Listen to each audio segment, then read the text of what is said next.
Hello and welcome to the Population Media Center podcast, or the PMC podcast. And of course, on this podcast, we have a very simple task of discussing critical issues, societal issues centering on the challenges faced by young girls and women, especially in context of sexual and gender-based violence, or SGBV.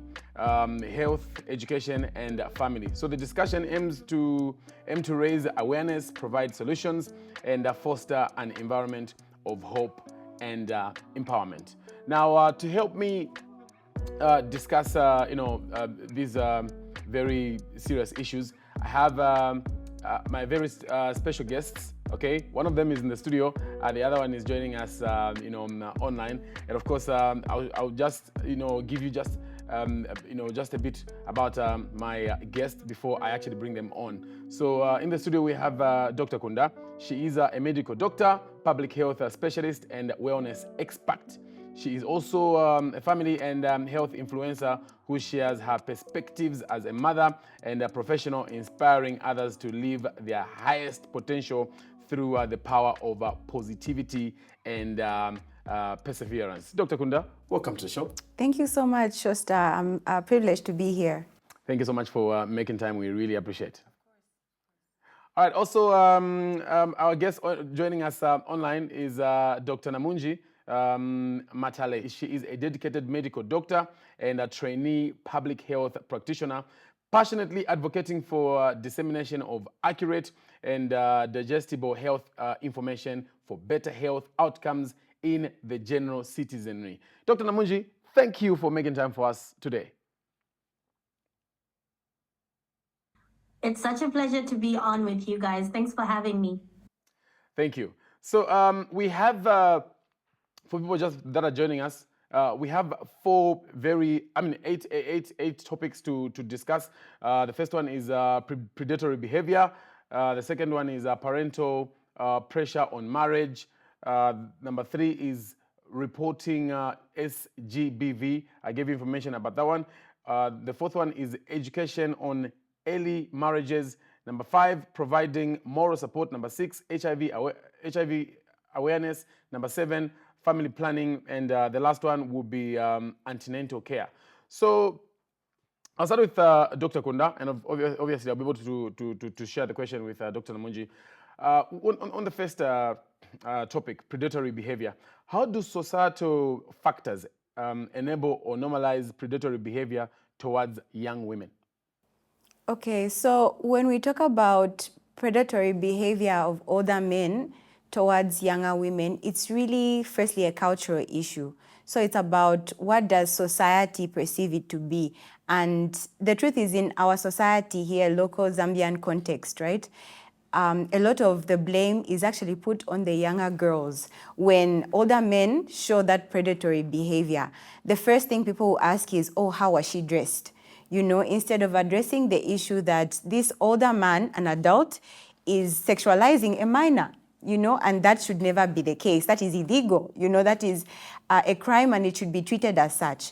So it's really about us educating ourselves as a society, and just calling a spade a spade. If an older man is saying things like, oh, keep this one for me, that's something that's just widely said, and it seems to be acceptable, but it's actually atrocious. It's a crime for an older man to even make such advances, show such sexual interest in a minor. Yeah. It should never be the case. And so it's us as a society speaking about these issues openly, and really holding the accountable parties, to task, which should be the adult in this situation.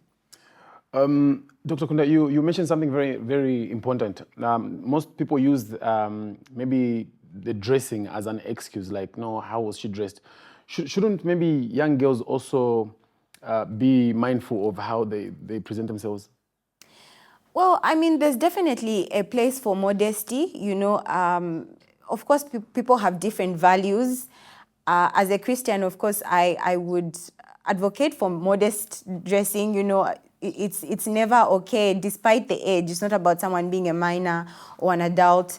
It would be better, to be modest in some respect. But that is never an excuse for someone to to make advances. That should never be an excuse. We have, situations where babies in diapers have been, abused, have been defiled by older men. Are we going to say, how was the baby dressed? It's never about how someone is dressed. As I said, and the adult in the situation should be held accountable. Everyone should be responsible for their actions. Dr. Namunji, would you like to come in? Okay, the first thing they can do is to stop sexualizing young girls and women as they grow up. They need to raise little boys and men out there to realize that we are their sisters, we are their friends, we're not sexual objects. I think that would be a great starting point.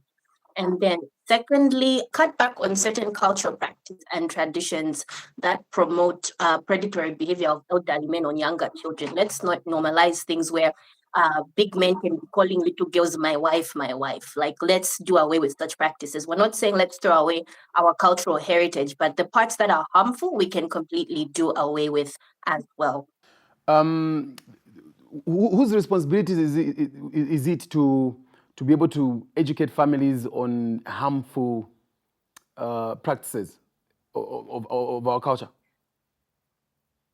The responsibility falls on so many different stakeholders, for lack of a better term. For example, family members themselves who've become enlightened to the fact that some of these practices are harmful should be able to discuss with their older family members or other family members who perpetuate these things on how it's a danger and does more harm than good. There's also a role for community leaders. There's a role for clergy and the church and faith-based institutions to kind of, play a part in educating the communities about these things. These things can also be taught in schools as well. So primarily it starts in the home. We can expand it to faith-based organizations and schools as well. And of course, where there's need for greater awareness, we can always engage media. We can always engage the government if there's need for that as well, so that this message is being spoken at different levels. Dr. Kunda, mostly our elderly citizens, do you think they are ready to have this conversation? Well, it's time. There has to come a point where things change. We can't continue doing things as they have always been done. And I believe we can only raise our children to be as aware as we are. I can't, if I'm not aware of these things, I can't then raise a child who is. There's no way, because children are just going to mimic our behavior.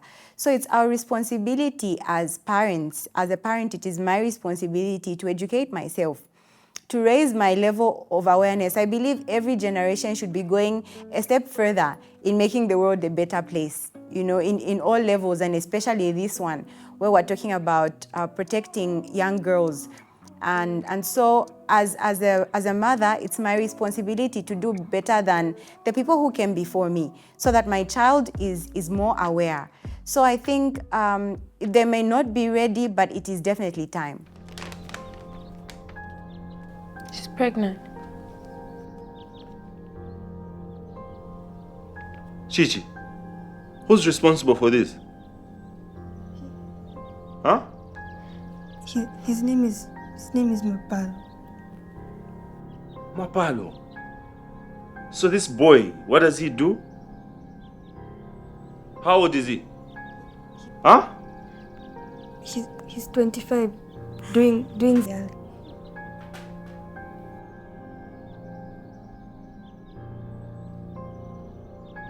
Does he even know that he has a child? No, I haven't told him. I'm scared. He needs to know.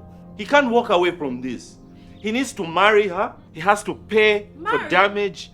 Yes. Marry? He's supposed to be in prison. What do you mean marry? Who's going to take care of the child? Let's move on to parental pressure on marriage.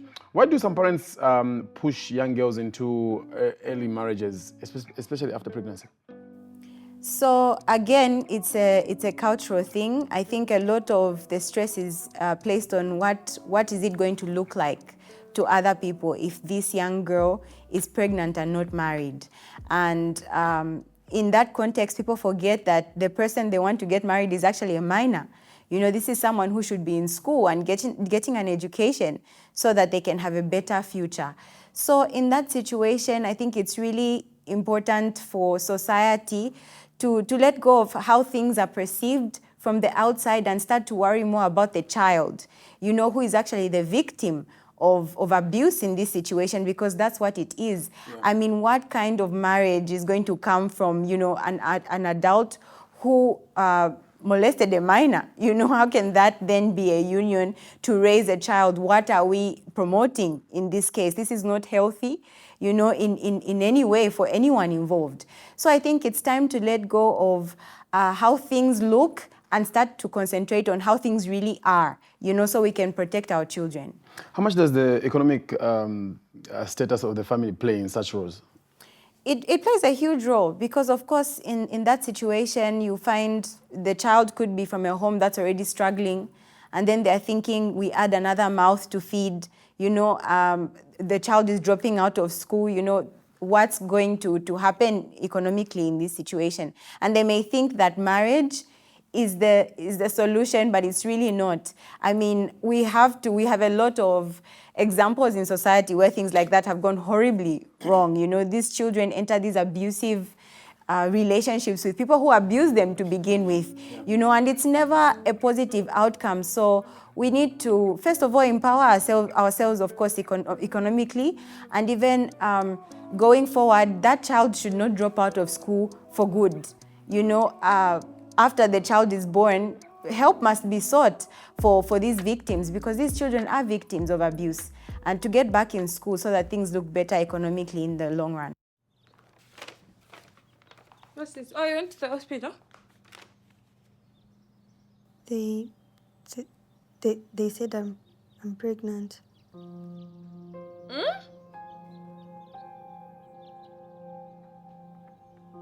Chichi.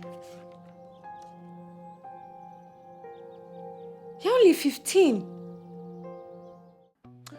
Doc, in a scenario where there's this struggling family and the 15-year-old has fallen pregnant, why shouldn't the family send that girl to be taken care of by the man responsible?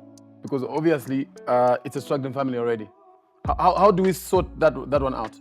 Okay, in the first place, if the father of the baby is a fully grown adult, even by law, that is statutory rape. She's 15 and say the gentleman in question is even 25, some of them even 35, and in worst cases, much older than that.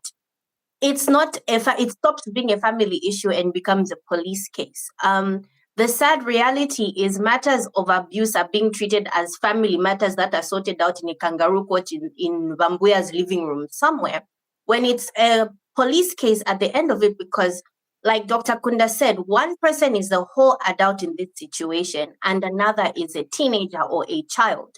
Some people might say that, no, these girls also, Sibamvela, they misbehave or that kind of thing. But we need to realize that there is a whole adult in this situation, and we need to allow children to be children. We give them a better chance at thriving if we allow them to be children. So in the event of a child who is pregnant, and this person in question who is responsible has been identified, if you know that they are a whole adult, first of all, take it to the police, because that is statutory rape. And then, yes, it is not safe to send this child back to her abuser, one, because you are causing more trauma. Two, she's a child. She should be allowed to continue living as a child, even if she also has another child growing on the inside of her. She needs support from her family, from her caregivers, both emotional, physical, and financial support. The parents might see him as a financial ticket, but that would be to the detriment of herself, her future. And the sad thing is, most studies will tell you that these things get perpetuated to say if a young girl is married off early, her child is more likely to get married off early because that's what happened to her. And that's what she knows as being normal. And she passes it on to the next generation. There are so many solutions out there to even these socioeconomic issues. You see, today, there's no parent who can talk about education being something that is so far-fetched, because education is now free. Of course, maybe the cost of, uniform here and that and the added things. But there are so many organizations out there who are willing to support the girl child.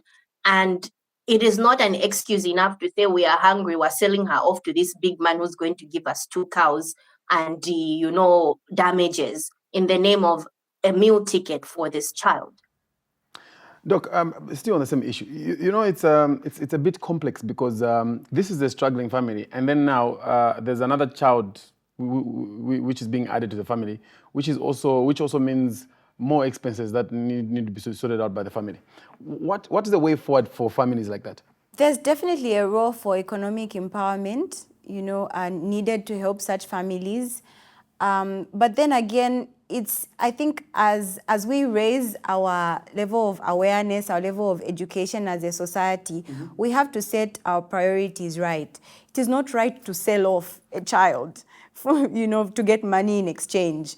That is just wrong on so many levels. Yeah. And we cannot promote that, even if it will buy the next meal. It's not okay, and we should just it's time to stand up and just say this is not a practice that we're willing to let continue, and see it as normal for children, to be married so early because they feel pregnant. It's not acceptable. Dr. Namunji, what is the best way as a country? How can we best educate our parents of the dangers of the long-term effects of early marriages? We need to first look at how our parents respond to information. What you might ask what I mean when I say this, when it comes to information. A lot of these people who might be perpetuating these things may not be people who even like to read, for example, or watch a YouTube video. These are people who subscribe to oral tradition. If you recall in your high school years, when you learned about history and how people pass on information. In Zambia, we have a culture of he said, she said, I was told to. So we need to start telling stories and giving people information in a way that they like to understand and be told. So for example, I'll give you an example of something that worked. In Chongwe, there's a lot of people who were avoiding going to the hospital to go and give birth because, they had certain misconceptions. And they'll tell you, oh no, my grandmother told me that I should just deliver from home. So there's a certain organization in conjunction with the Ministry of Health that sat down with, elderly women in the community and told them the disadvantages of doing these things, such that now when they are teaching young girls, they'll say, no, let's go to the hospital together. So in the same right, we can also have these discussions in a way that our elderly people and, the older generation and parental generations can understand. Have a chat with traditional leaders, because people hold traditional leaders in high esteem. People hold church leaders in high esteem, community volunteers, Vachea Baku Market, that type of thing. These are people who are held in high esteem and people heed to what they say. So I believe some of these trainings should start with them and then spread out, the village headman, the chief. We've seen so many chiefdoms now. Even as you enter, you see a big poster which says, we say no to early marriages. So I believe that if we target the people who are looked at as beacons of hope and people who are of influence, we can definitely make that change in communicating the dangers of early marriage. Chichi, how are you holding up? How have you been? It felt so strange being in that police station waiting to file the report.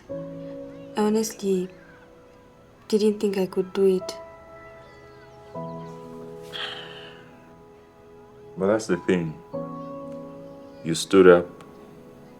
You've been very strong, I hesitated when the police officer came to ask if I was ready or not. I almost backed out. But then I looked at you. You nodded. Then I felt safe. You made a choice. You were brave. No one deserves to go through what you went through alone. You understand?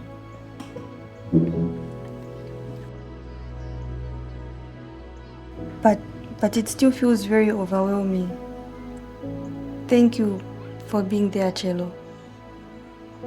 I wouldn't have done it without you.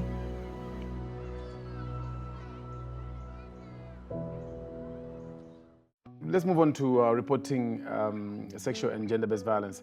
What are the biggest barriers young girls face in reporting cases? I think one of the biggest barriers is just who to talk to, like right there in the home. These topics are very taboo. In a lot of families, when your parents come home, the children are no longer playing outside, they scamper, because that's the culture that's there. You should be afraid of your parents, you should be scared of your parents, So definitely this is not a topic that many children are even going to want to approach. Without even considering the fact that when these predators are then, coming to these children, they are threatening a lot of the time. They are saying, no, if you tell someone, and no one is going to believe you. These are the things that, are sometimes said.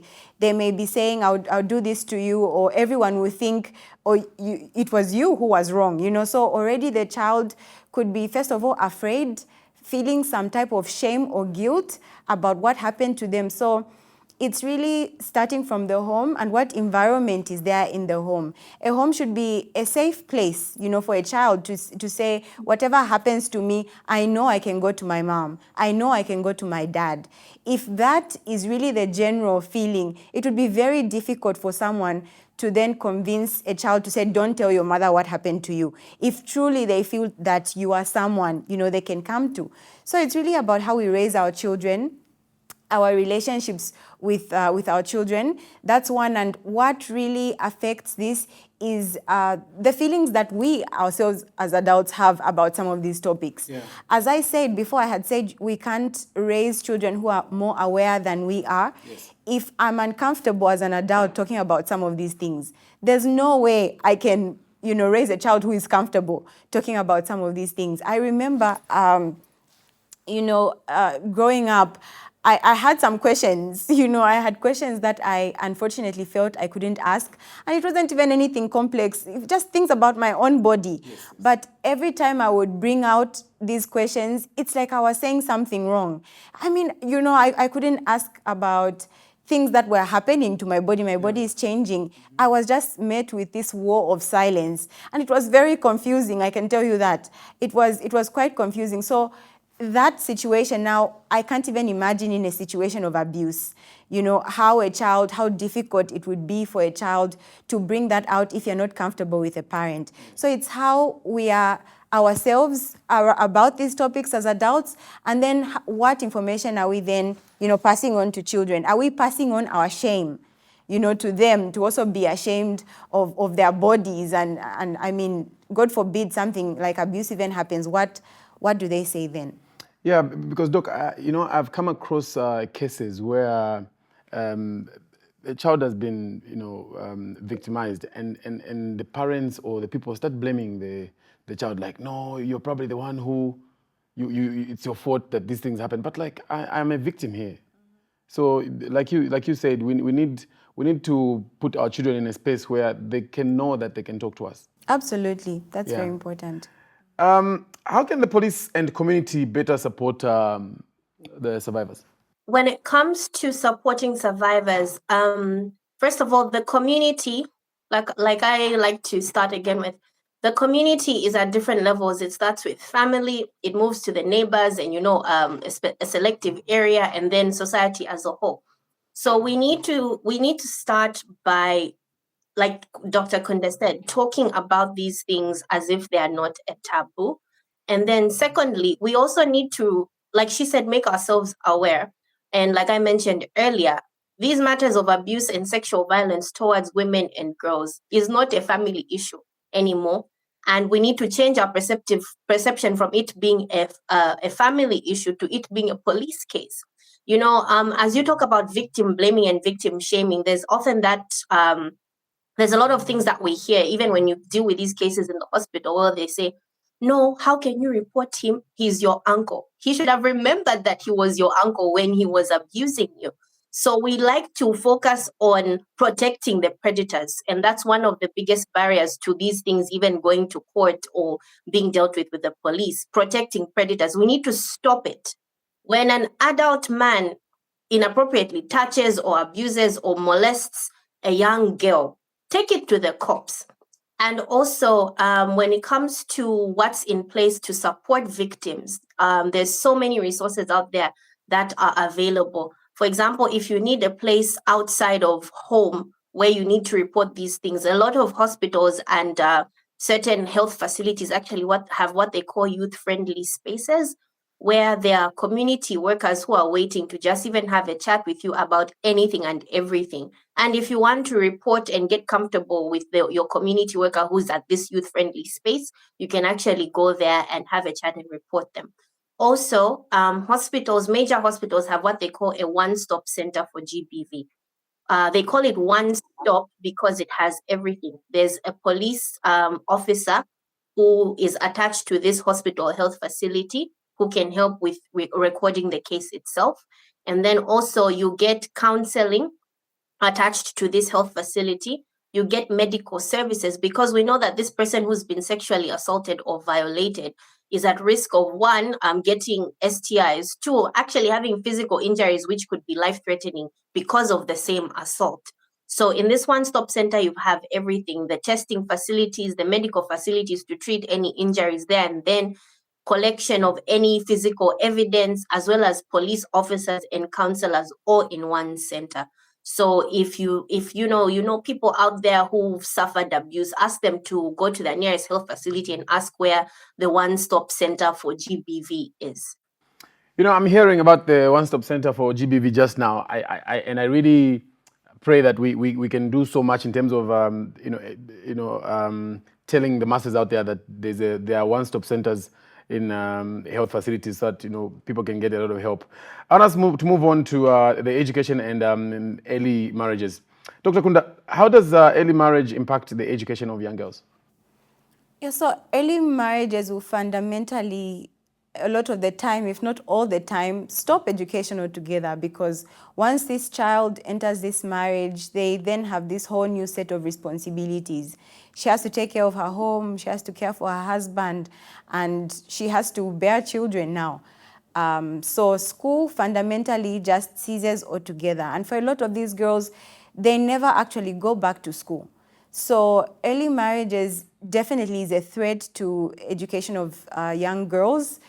And then these girls would now be economically dependent, financially dependent on these husbands, basically, possibly for the rest of their lives, and what economic status would their children then be brought in, and that's how the cycle of poverty continues. So that's one that has to be broken by ending early marriages altogether. When you say it like that, it sounds very sad, like the sad life, like we should not allow it at any point. It is, and it just takes one generation to stop it. Dr. Namunji talked about how these things actually passed on, because when a child is brought into that situation, it's now the norm. They are also more likely, statistically speaking, more likely to end up in an early marriage, and it goes on like that, and the cycle of poverty continues. And I hope that this baby grows up to be strong, just like you. I'm going to give her the life she deserves. Hopefully she doesn't go through what I had to go through. But Chichi, have you thought about going back to school? Can I? Dr. Namunji, what are there policies and programs that are available to help victims to return to school? Definitely they are. So there's actually what they call the return policy, as you've just called it, which enables girls to go back to school if they've fallen pregnant, or if they've been, I'll use the word sold off, because really an early marriage is killing your child, if you ask me. If they've been sold off in a marriage. And you'd be surprised, certain schools, including certain government schools, actually allow for girls to continue attending classes whilst they are pregnant to deter them from losing progress.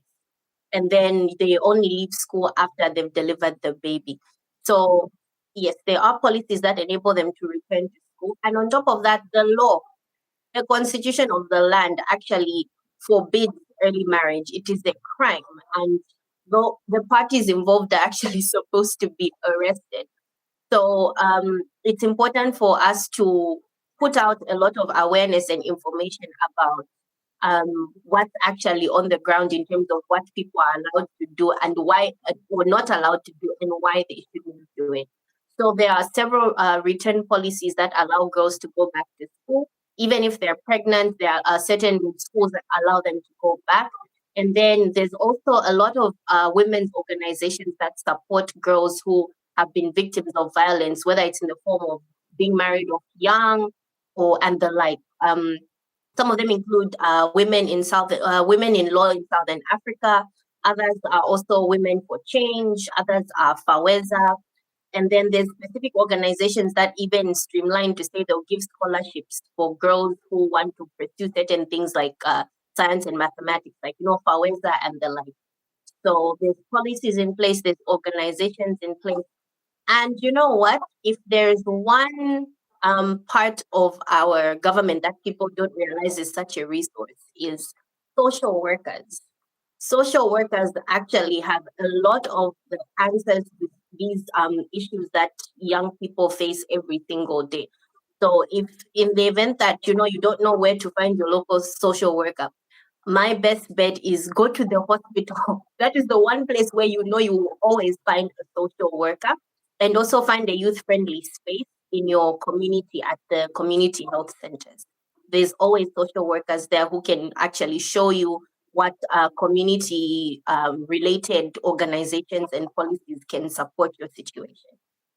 Great. For people who are following us, this is the Population Media Center podcast, or PMC. You can actually follow us on our social media handles, because when you do, you'll be able to then follow most of the topics that we give, more than just what is being discussed on this platform. So please search for PMC, and of course be able to get educated, and please share this information. It's very important that a lot of us get educated, and of course we will be in a safer space going forward. But Chichi, have you thought about going back to school? Can I? Of course you can. It's been tough, but we're here for you and we'll help you through everything. Thank you. Why is moral support crucial for survivors of sexual and gender-based violence and early marriages? Okay, so support for survivors is absolutely essential because our environment is really important. Environment is really important for these survivors.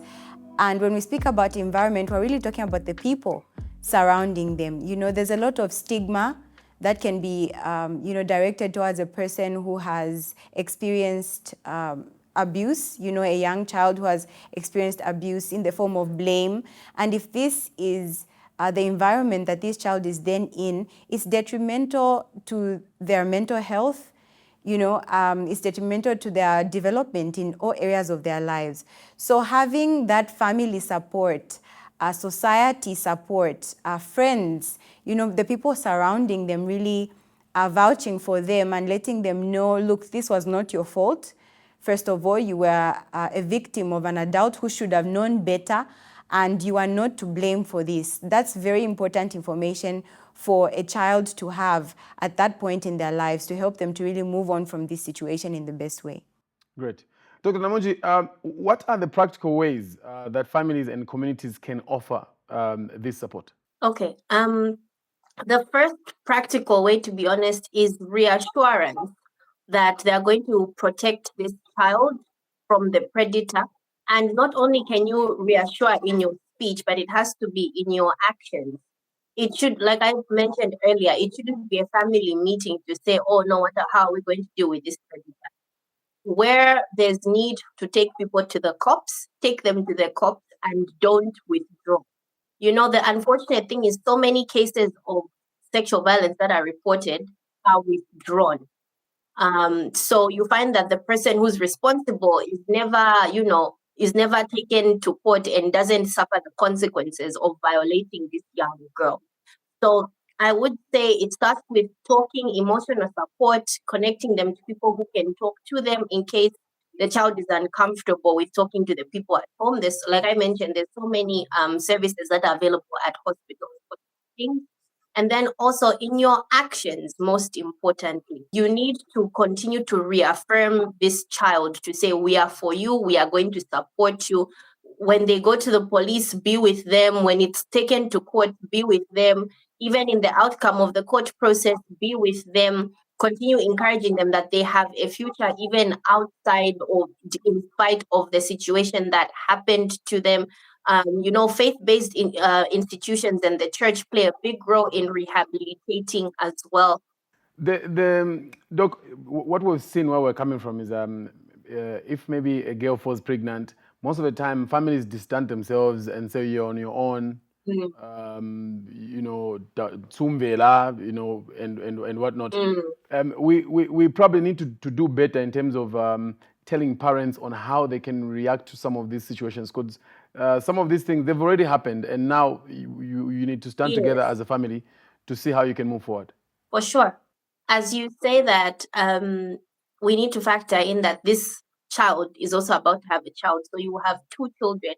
And it's important for you to factor that in as she raises this baby, to realize that you will be raising this baby on their behalf, not entirely on them, because they are also a child. So that's part of the support.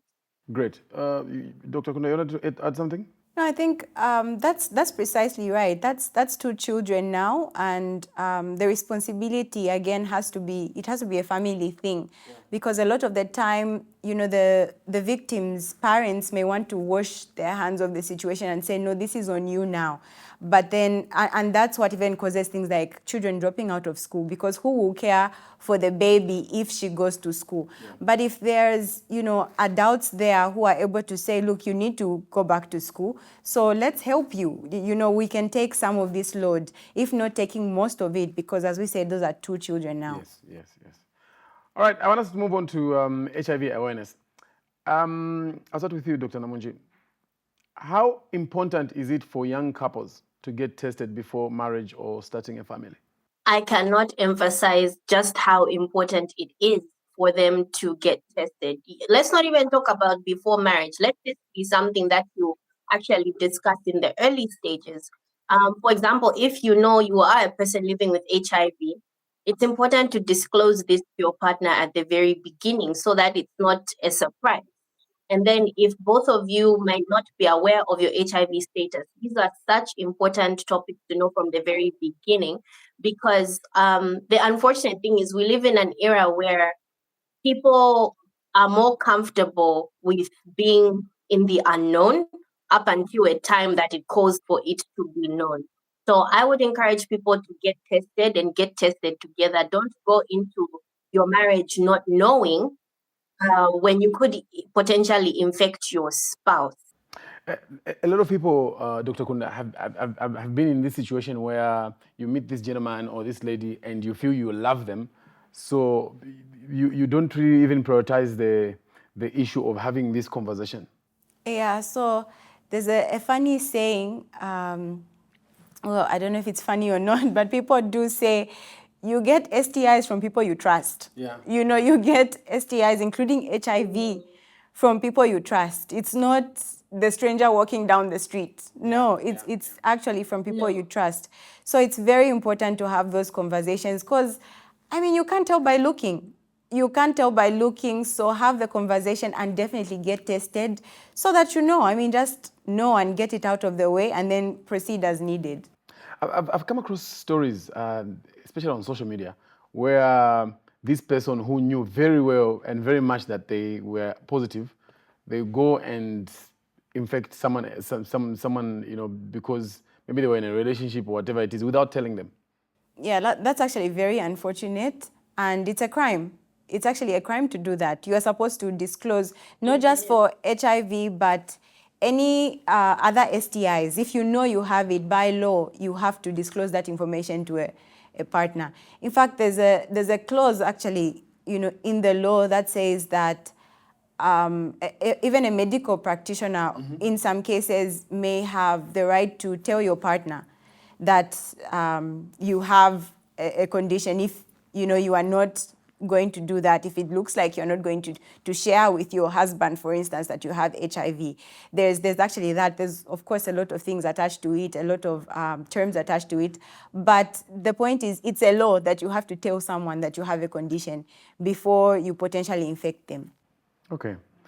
What steps can HIV-positive mothers take to ensure they don't transmit the virus to their children? I'll start with you. Okay, so preventing mother-to-child transmission is very much doable. First of all, just because a mother is HIV positive does not necessarily mean that she has to have an HIV positive baby as well. So adherence to medication, first of all, antenatal care, let's start there.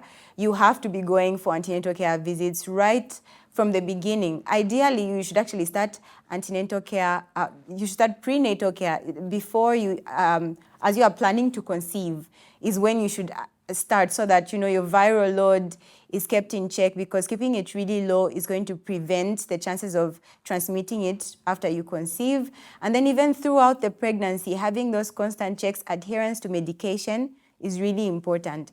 So it's absolutely essential for a mother to seek antenatal care, an HIV positive mother to seek antenatal care, knowing that being HIV positive doesn't necessarily mean you are going to have an HIV positive baby. It can be prevented.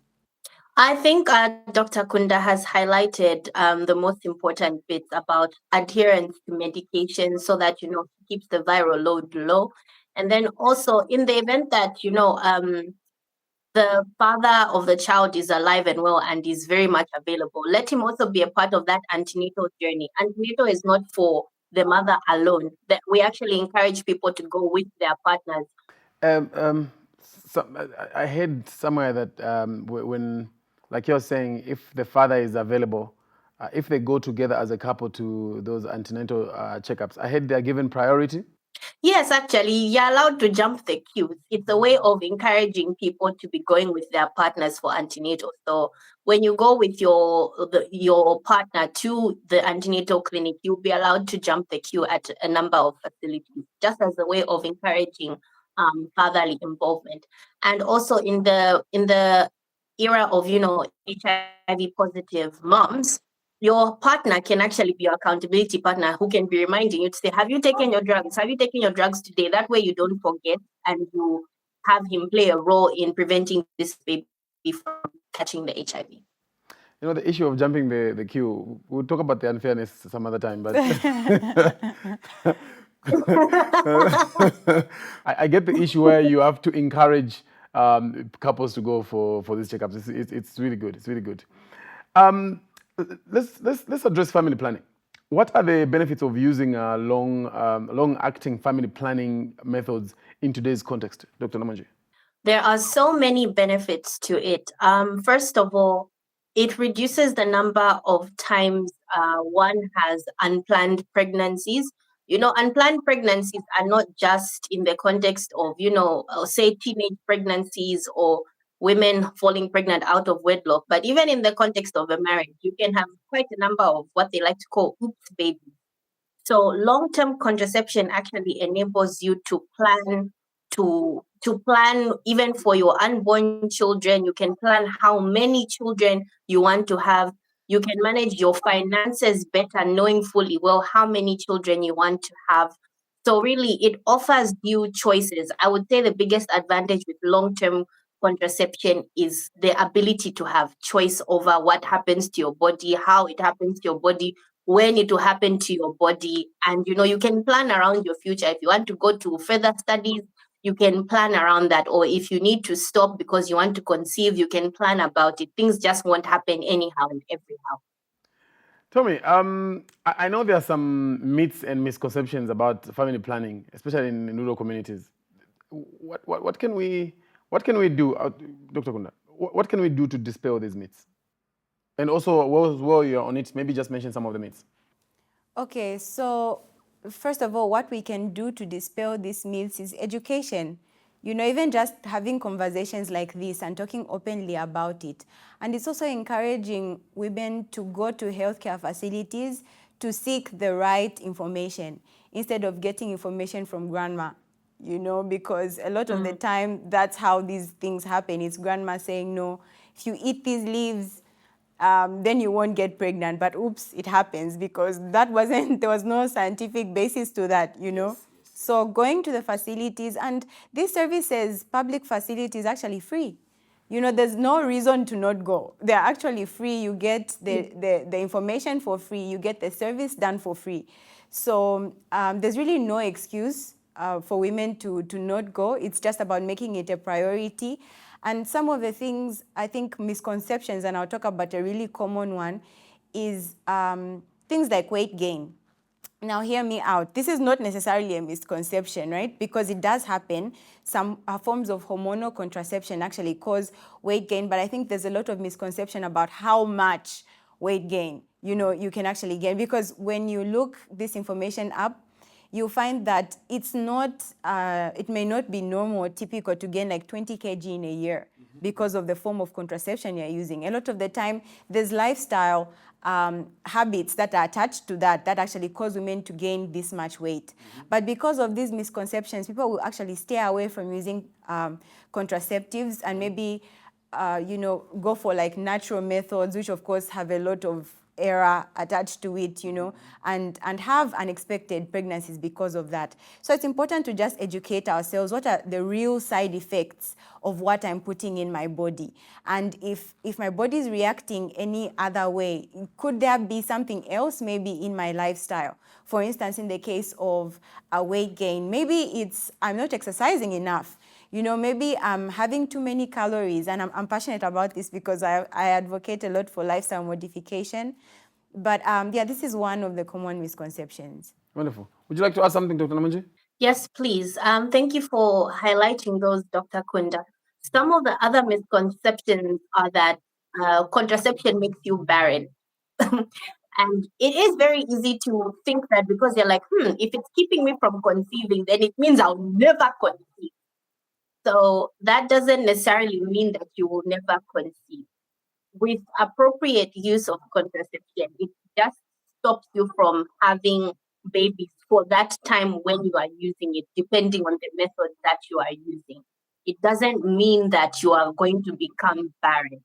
And I would like to emphasize that it's so important for us to use our contraception properly. For example, the ones that don't involve going to the hospital every time, like taking the pill, for example.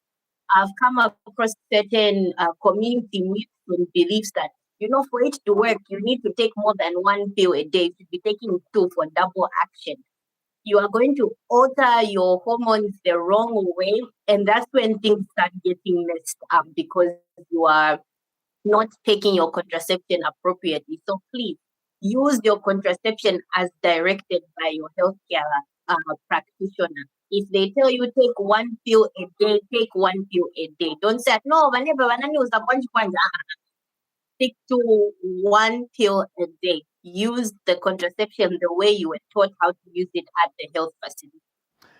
Do you think people are open to find time to go to the health facility to go and get proper information, or they would rather hear from the neighbor or the grandma? To be honest, they would rather hear from Vaneba and Bambuya.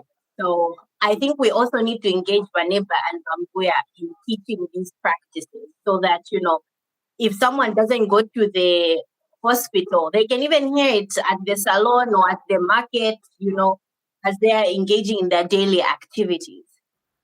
Wonderful. Our last and final topic on this episode is antenatal care. Dr. Kunda, why is it critical for expectant mothers to book antenatal care early? Okay, so many reasons why antenatal care is important, some of which we've already touched on. But I think the first thing I'd like to say is early identification of problems. Everyone wants a smooth pregnancy journey. You don't want to have a complicated pregnancy. And a lot of people think these are things that you deal with as the pregnancy grows. But no, you actually have to start right from the beginning because the first visits are really important. This is where you do a lot of tests, even tests for HIV, syphilis, even things like your blood group, because there are complications that can arise from that, are done in the first antenatal care visits, which should be done really early in the first trimester. So if you miss these and just do them later, a lot of opportunities may have been missed where early intervention could have really helped. So it's really about identifying problems early or even preventing problems altogether. I think this is the most important reason why antenatal care should be started really early. And one thing I would like to highlight is that no pregnancy is the same. Even if it's not your first pregnancy, don't say that, I'll go in at 6 months or at 7 months. Every pregnancy is so unique. Just because you had a smooth one in the first one or the fourth one doesn't mean this one is going to be exactly the same. It's important for women to go for antenatal as soon as they are aware that they are pregnant. And also, like Dr. Kunda mentioned earlier, it's important to even plan. Like, if you know you want to conceive, you're better off going to the hospital, you communicate with your healthcare practitioner and tell them that I would like to conceive. So that you actually start things like the multivitamins in advance, just to prime your body to get ready to receive this baby. Great. How does the antenatal care improve outcomes for both mothers and babies? It's in what Dr. Kunda said, catching problems early. There are certain problems that you can intervene in when you catch them early.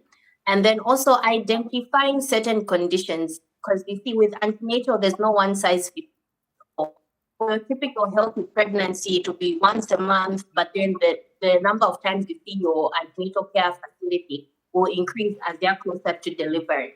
But for women with, for example, say heart conditions or women living with sickle cell who are pregnant, their antenatal will be very different because they'll have to be monitored more closely. So in order to prevent bad outcomes, in order to prevent miscarriages, stillbirths, and the like, it is so important for women to go for antenatal when they are scheduled to go for antenatal. And also when they notice changes in their pregnancy, I would always advise women to rush to the nearest health facility. Don't ignore warning signs. All of a sudden you started bleeding, you want to type on Facebook, on your Facebook group, and say, oh guys, I've been bleeding, what should I do? Don't start asking on Facebook. Go to the hospital and be checked to see what could be going on. You could actually save your baby. Dr. Kunda, would you like to add something? Yes, I think even just statistically speaking, every time, usually in practice, as you are seeing women who have better health outcomes in terms of the better health of the baby, you find that they actually started antenatal care really early on. A lot of the time, especially when there's a bad outcome, you find that someone only showed up for antenatal at 7 months. And at that point, perhaps 2 months later, they now show up bleeding. And the healthcare, as a healthcare worker, that correlation, it makes sense because probably if this person had showed up early, a scan could have been done earlier. This person could have been put on bed rest. Sometimes it's things like that, that are missed when you are staying at home instead of coming for antenatal care. So even statistics show that it's better to actually come as early as you find out you're pregnant. Better yet, come as you are planning to get pregnant. Wonderful. As we come to a close, I've really enjoyed this conversation and it's very enlightening. I was actually confessing I was learning some of the things as we were talking. So I'd like to, thank you so much now. But before I let you go, in conclusion, out of all this conversation, is there anything you'd like to say to our followers?